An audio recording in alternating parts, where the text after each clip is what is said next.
CM Sai ने साहिबजादों को किया नमन। रेलवे स्टेशन गुरुद्वारे में सीएम ने किया टेका माथा। कहा साहिबजादों का बलिदान पीढ़ियों के लिए प्रेरणा।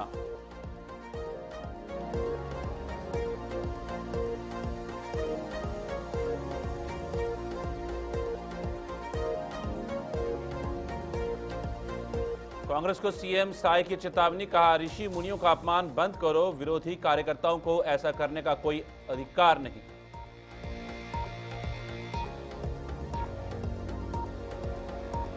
अरुण साहू ने साहू धर्मशाला नवीनीकरण का किया लोकार्पण। केंद्रीय राज्य मंत्री तोकन साहू रहे कार्यक्रम में मौजूद। निर्विरोध निर्वाचित पदाधिकारी को दी बधाई।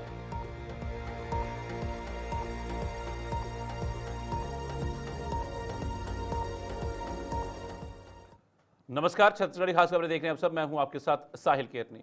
वीरबाल दिवस के अवसर पर मुख्यमंत्री विष्णुदेव साय ने रेलवे स्टेशन गुरुद्वारा पहुंचकर साहिबजादों की शहादत को नमन किया और मथा टेका। उन्होंने कहा कि साहिबजादों बलिदान की गाथाओं को शैक्षणिक पाठ्यक्रम में शामिल किया गया है ताकि आने वाली पीढ़ियां उनके साहस से प्रेरित हों।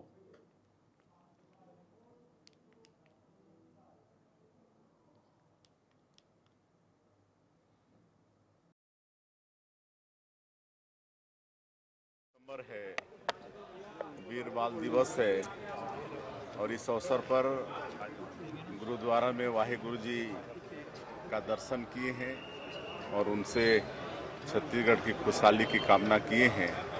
और गुरु गोविंद सिंह जी के जो चारों शहजादे जिन्होंने अपनी धर्म के लिए, अपनी आस्था के लिए मुगलों के सामने में झुके नहीं और अपना बलिदानी स्वीकार किए, तो आज उनके शहादत को भी हम लोगों ने नमन किया है।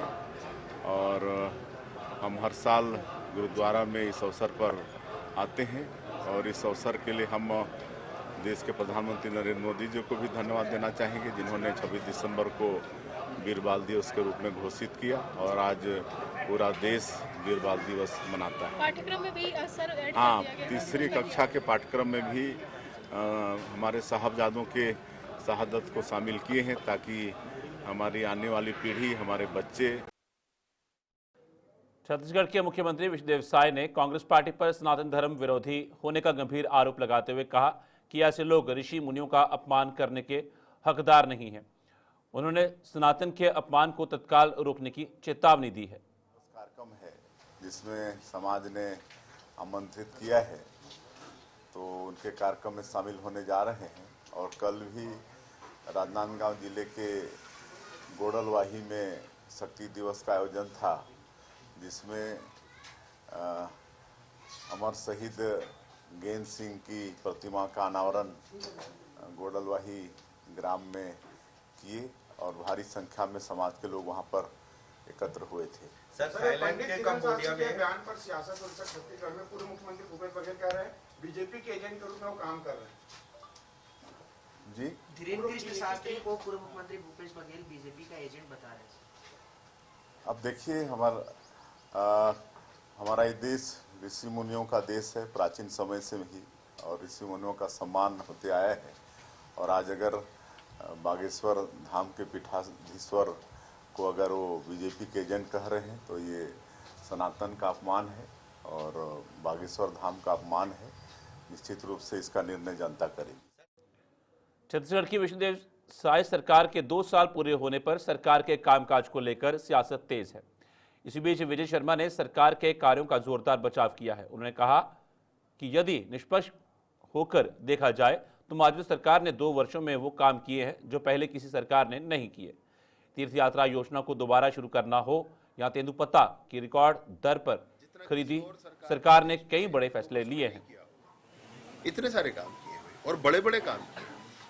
नक्सलिज्म का संदर्भ हो, 70 लाख माताओं बहनों को उनके खाते तक राशि पहुंचाने की बात हो, या प्रति एकड़ 21 कुंटल धान 3100 रुपए के भाव में खरीदने का विषय हो, तीर्थ यात्रा योजना पुनः प्रारंभ करने का विषय हो, ऐसे अनेक काम, तेंदुपत्ता हाईएस्ट रेट पर खरीदने का विषय हो, ऐसे अनेक काम। सुधारात्मक कार्यों में भी प्रक्रियागत चीज़ों को सुधारना, जो पिछली सरकार ने कोयले के घोटाले के लिए ऑफलाइन प्रोसीजर शुरू किया था उसको फिर से ऑनलाइन करना, FL10A नामक कोई बना करके और शराब का घोटाला किया गया था उस प्रकरण को खत्म करना, प्रक्रियागत सुधारात्मक काम भी बहुत किए गए।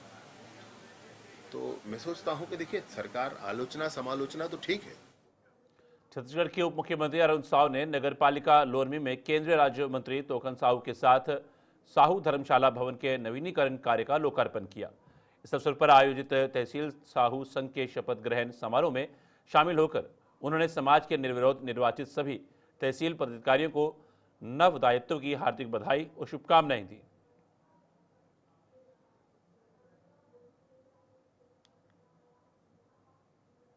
कथावाचक का बयान अब सियासी और पत्रकारिता जगत में तीखी बहस का विषय बन गया है। आरोप है कि जिन कथावाचक को पहले भाजपा सरकार के मंत्री सरकारी चार्टर्ड विमान से सतना तक लेने गए थे, वही आज छत्तीसगढ़ के वरिष्ठ और सम्मानित पत्रकारों पर आपत्तिजनक टिप्पणी कर रहे हैं।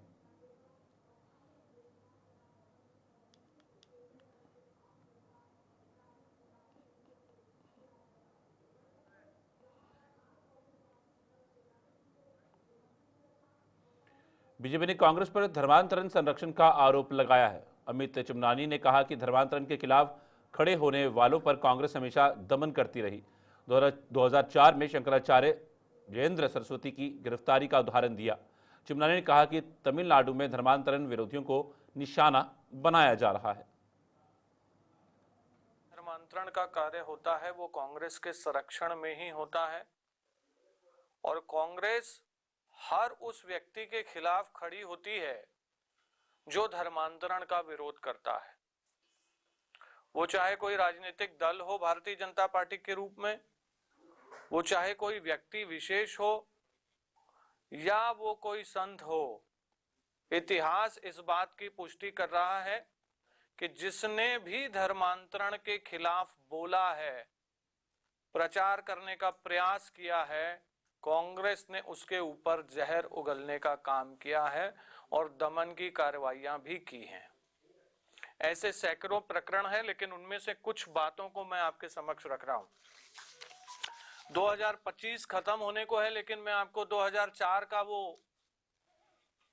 भारत पर लगा कलंक याद दिला रहा हूं, जिसमें शंकराचार्य जयेंद्र सरस्वती जी को कांग्रेस की सरकार ने सोनिया गांधी के इशारे पर दीपावली की पूजा करते वक्त गिरफ्तार किया था, झूठे आरोप लगाए थे।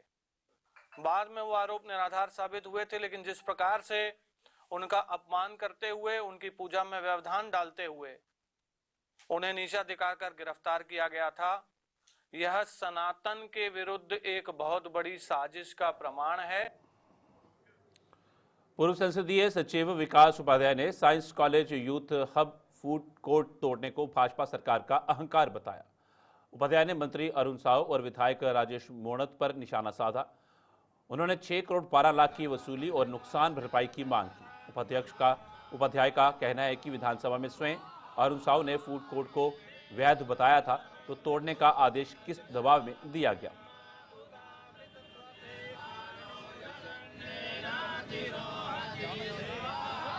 देखिए, साइंस कॉलेज में यूथ हब का निर्माण हुआ था और ये निर्माण वैध था।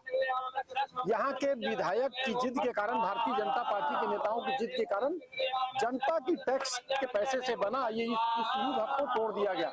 विधानसभा में सत्र चला, यहाँ के विधायक ने नगरीय प्रशासन मंत्री राजेश मोणत विधायक है और नगरीय प्रशासन मंत्री अरुण साव है, उनसे सवाल पूछा था विधानसभा में, क्या ये यूथ हब अवैध है? तो इसके जवाब में अरुण साव जी जो नगरीय प्रशासन मंत्री है, उन्होंने जवाब दिया था, ये यूथ हब वैध है, ये अवैध नहीं है। अगर ये वैध है तो भारतीय जनता पार्टी की सरकार ने जनता की गाढ़ी कमाई के 6.5 करोड़ रुपए से बने यूथ हब को क्यों तोड़ा?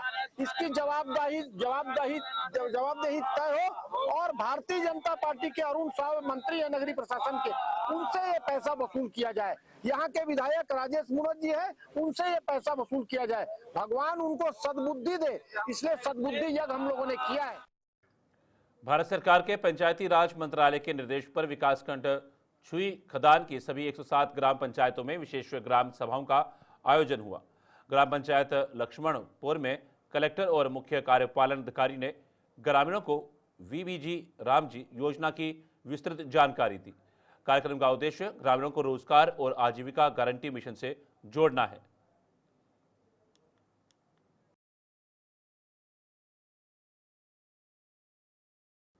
कांग्रेस ने कथावाचक धीरेन्द्र शास्त्री को लाने के लिए सरकार का विमान भेजने को राज्य खजाने का दुरुपयोग बताया। प्रदेश कांग्रेस संचार विभाग अध्यक्ष सुशील आनंद शुक्ला ने कहा, यह संवैधानिक है, सीएत से कारण किया गया। उन्होंने सरकार से मामले पर स्पष्टीकरण की मांग की। सवाल खड़ा होता है कि सरकार ने धीरेन्द्र शास्त्री को किस हैसियत से सरकारी विमान उपलब्ध कराया, कौन से प्रोटोकॉल में आते जो उनके लिए विमान उपलब्ध करवाया गया। ये सीधे सीधे जनता के खजाने पे डकैती है, सरकारी धन का दुरुपयोग है।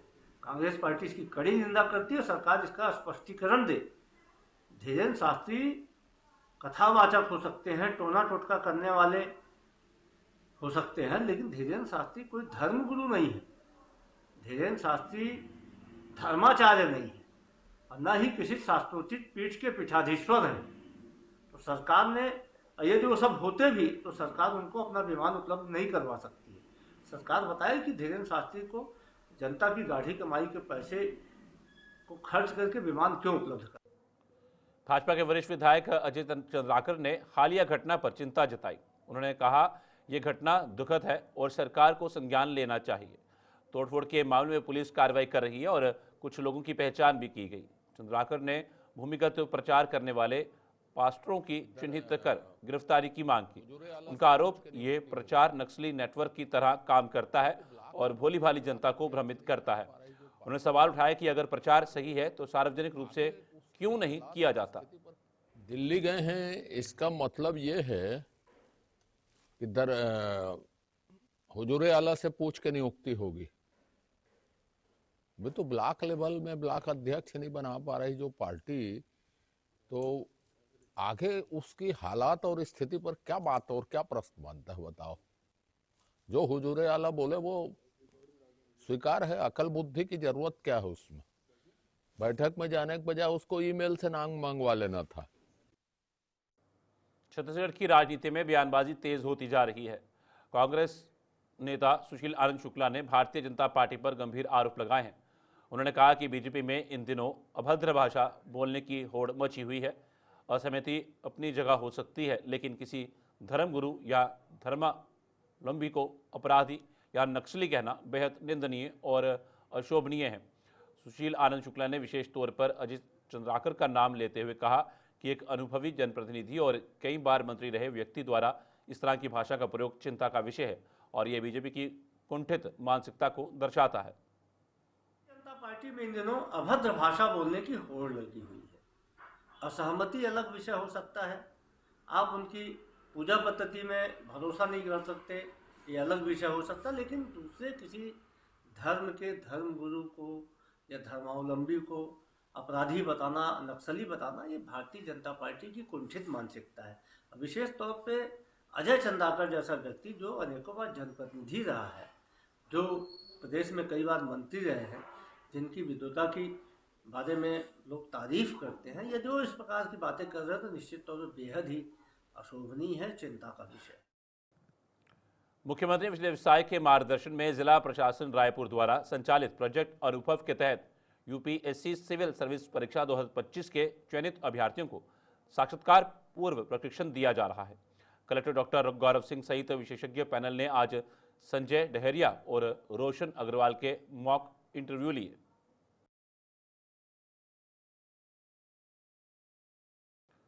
कलेक्टर डॉक्टर गौरव सिंह ने कलेक्ट्रेट सभाकक्ष में साप्ताहिक समीक्षा बैठक ली। बैठक में मुफ्त बिजली योजना के सुचारू क्रियान्वयन पर चर्चा की गई। बैंकों को आवेदन बढ़ाने और लंबित प्रकरण शीघ्र निपटाने के निर्देश दिए। कलेक्टर ने कहा कि पात्र हितग्राहियों को समय पर लाभ पहुंचाना प्रशासन की सर्वोच्च प्राथमिकता है।